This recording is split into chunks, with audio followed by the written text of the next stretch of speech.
Pisces 15, an officer preparing to drill his men.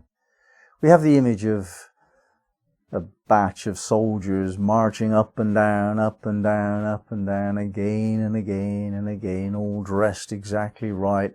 Every single step is exactly right, and the sergeant major is bullying them into submission. For what purpose? And I think this is the key here. What is the purpose of that level of self-discipline which takes away our individual self-expression? On one level, it's terrible to create an automaton out of a man, to take us, creative beings, and turn us into servants of a system that seems to be like a steamroller over individuality. And many of the jobs that people go to must seem very similar to this.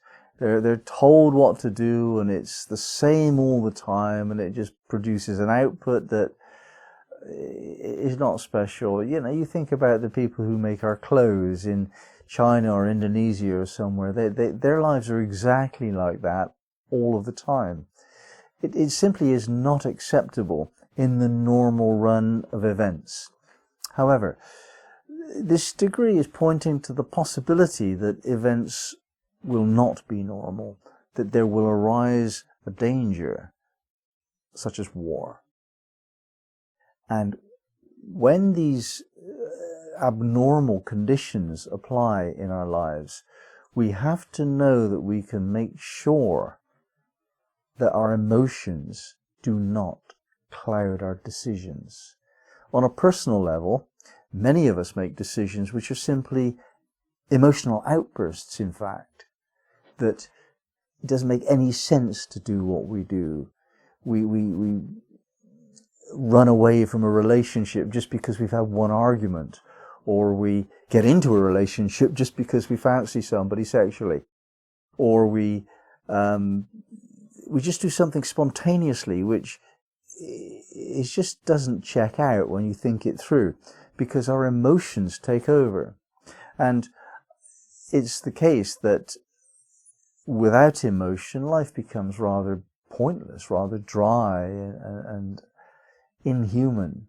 So the emotionality that we do have is valid. Assuredly it's valid. And this applies to women and to men equally. Contrary to popular understanding, men are also very emotional. It's just that their emotions are of a different type to women, as you'd expect. But which of these two genders would you say is likely to make a decision based on emotionality? Everyone is more likely to say women than men. I don't see it that way. I think a lot of men make their decisions emotionally. But as I've said, the emotions are different. And in Pisces 15, we're trying to drill ourselves into self-discipline so that should we be in danger, we could just put aside our emotions, think clearly, and act, and do the right thing to save our physical well-being, a survival instinct. But the instinct is not emotional. The instinct is taking feelings into account, but also having a rational overview and balancing those two things as we act. It's really fast. That is what is required, not only in war, where it's a matter of life and death, but also in certain sports.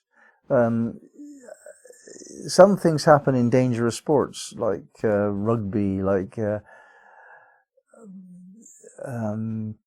ice hockey, like skiing. Yeah, there are some sports that can kill you, and they take you to the limit of your ability to act thinkingly, to a level where you act immediately without thinking, but in the right way, doing the right thing. There's this zone that we can get into. And I'm sure a lot of us have actually had that experience. I remember it from my sporting days, where you just do the right thing, and your mind only follows a split second later. You do not make your actions based on thought, but you understand what you've just done subsequently. That zone of being is very special and is a requirement when you face danger. So we're asked in Pisces 15 to notice how much the emotions that we have cloud our judgment, cloud our decisions, cloud our behavior. We're asked to look at that and consider whether or not actually we need a little bit more self-control.